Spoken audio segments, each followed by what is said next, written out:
Di sebuah pesta, semuanya bermain aplikasi yang sedang tren bernama Countdown, yang katanya bisa sisa umur seseorang. Lihatlah, wanita ini masih akan hidup 60 tahun. Kalau yang ini masih 30 tahun. Hanya Courtney saja yang diam. Karena aplikasi itu menunjukkan, umurnya tinggal 3 jam lagi. Melihat ekspresinya yang tegang, teman-temannya hanya tertawa. Mereka tidak percaya itu betulan. Setelah pesta selesai, pacar Courtney, Evan ingin mengantarnya pulang. Tapi, Courtney tahu Evan mabuk. Ia meminta Evan naik taksi. Tapi, Evan tidak mau. Courtney teringat aplikasi itu. Ia memutuskan pulang jalan kaki saja. Tiba-tiba, HP-nya berbunyi.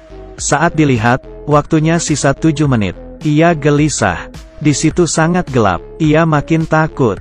Sesampainya di rumah, HP-nya berbunyi lagi. Sisa 2 menit lagi.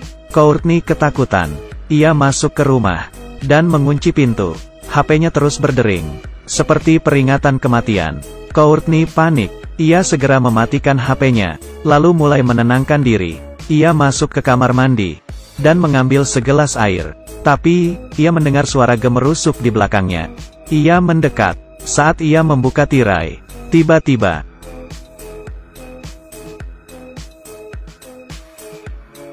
saat ia jatuh, waktunya menjadi 0.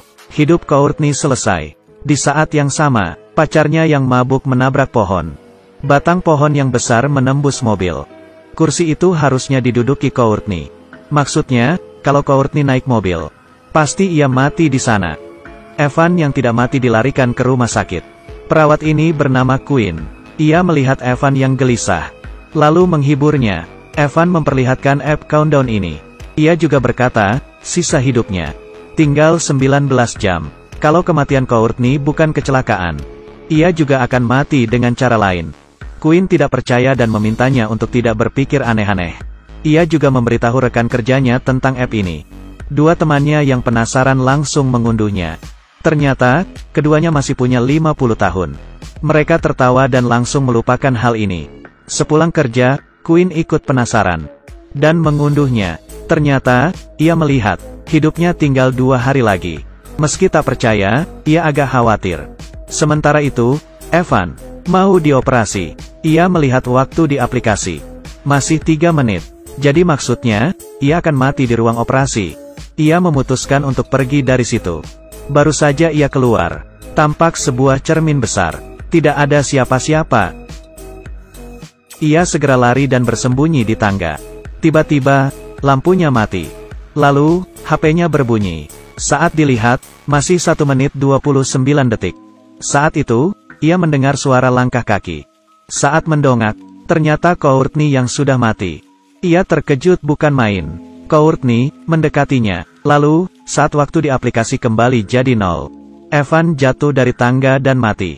Esoknya, Quinn dikabari soal kematian Evan. Ia sangat heran. Quinn mengambil HP Evan dan memeriksa aplikasi itu. Tapi, HP-nya terkunci.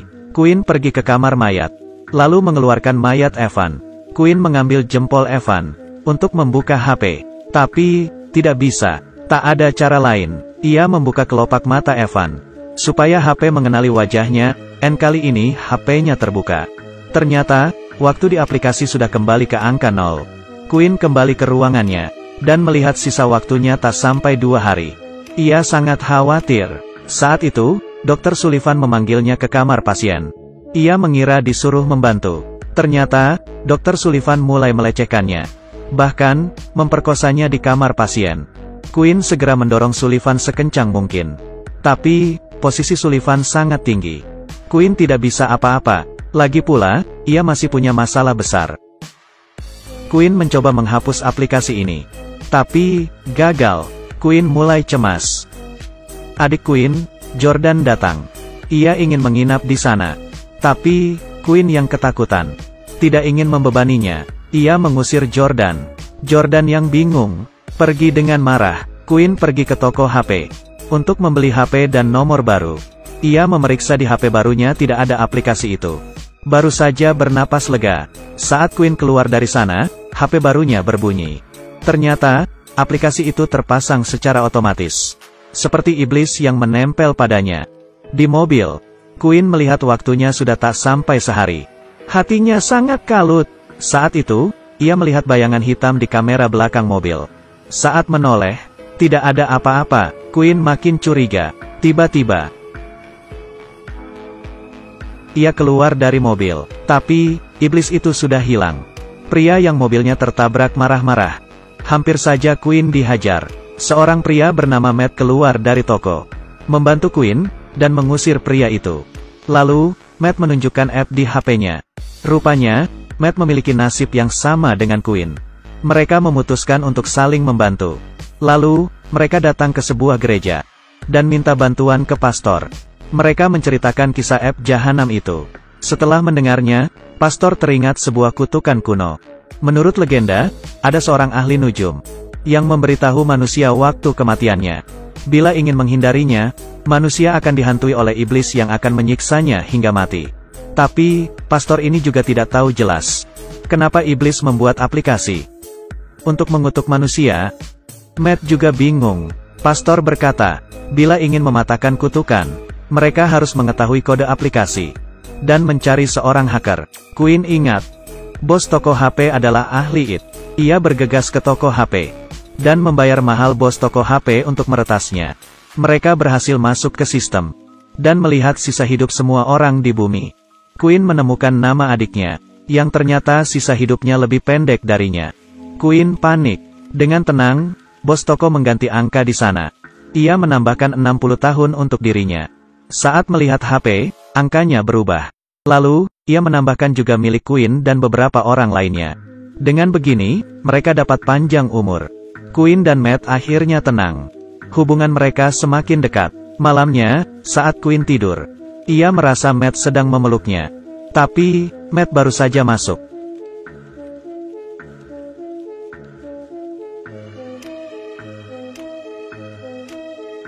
Queen panik dan HP-nya berbunyi lagi. Saat melihatnya, angkanya berubah ke awal. Ternyata, iblis tahu dirinya dicurangi. Waktu Matt sisa 2 jam lagi. Bagaimana ini? Queen segera menjemput Jordan. Mereka bertiga bergegas menemui pastor. Queen memotret kode aplikasi dan memberikannya ke pastor. Pastor sepertinya memiliki solusi, hanya dengan melanggar peraturan aplikasi. Kutukan bisa dipatahkan. Maksudnya salah satu dari mereka harus berkorban dan mati sebelum waktunya. Tentu saja mereka menolak. Pastor berkata, kalau begitu mereka hanya bisa berjudi. Mereka harus mengulur waktu dan hidup melewati batas waktu. Pastor mengambil garam dan mencampurnya dengan cat. Ia membuat gambar lingkaran di lantai. Menurut legenda, gambar ini bisa menangkal iblis. Mereka berdiri di lingkaran. Saat itu, terdengar suara raungan di berbagai arah. Iblis datang. Untung saja, lingkaran itu berfungsi. Iblis tidak bisa masuk. Mereka sangat gugup. Saat itu, Matt melihat adiknya yang sudah meninggal. Ia terdiam, dan tak sengaja melangkah keluar lingkaran. Iblis segera menyeretnya. Courtney segera mengejarnya. Jordan juga mengejar kakaknya. Untung saja, Matt masih hidup. Saat ia berkata, aku tidak apa-apa. Matt tertabrak dan mati. Jordan juga terluka. Lukanya terus mengucurkan darah. Queen membawa Jordan ke rumah sakit. Setelah membalut luka Jordan, ia menyadari waktunya tak banyak. Saat itu, ia melihat Dr. Sullivan yang mesum. Queen ingat ia juga mengunduh aplikasi itu. Maksudnya, Queen ingin membunuh Dr. Sullivan lebih awal. Jadi, iblis itu akan musnah. Queen menggoda Sullivan ke dalam gudang yang tidak terpakai lagi. Ia lalu memukul Sullivan dengan tongkat besi hingga jatuh. Queen menggunakan suntikan berisi morfin overdosis untuk menikamnya. Dr. Sullivan melawan. Tiba-tiba, Sullivan ditarik mundur oleh iblis. Iblis menyelamatkannya. Selesai sudah. Waktu Jordan tak sampai 2 menit. Iblis sudah menemukannya. Di saat-saat terakhir, Queen berkorban dengan menyuntikkan morfin itu ke lengannya. Ia bunuh diri lebih awal demi menyelamatkan Jordan dan melepas kutukan. Ia pamit pada Jordan. Lalu, di depan iblis, Queen jatuh ke tanah. Iblis menarik Queen ke atas. Queen melihatnya sambil tersenyum. Lalu mati. Iblis sangat marah dan perlahan hilang. Lalu, Jordan merangkak ke sebelah Queen. Ia menangis dan memohon keajaiban. Saat itu, ia melihat tulisan di lengan Queen. Narcan, ini adalah nama obat. Ternyata, Quinn yang pintar sudah melakukan persiapan. Ia menyembunyikan obat penawar. Jordan menyuntikkan obat itu di lengan Quinn.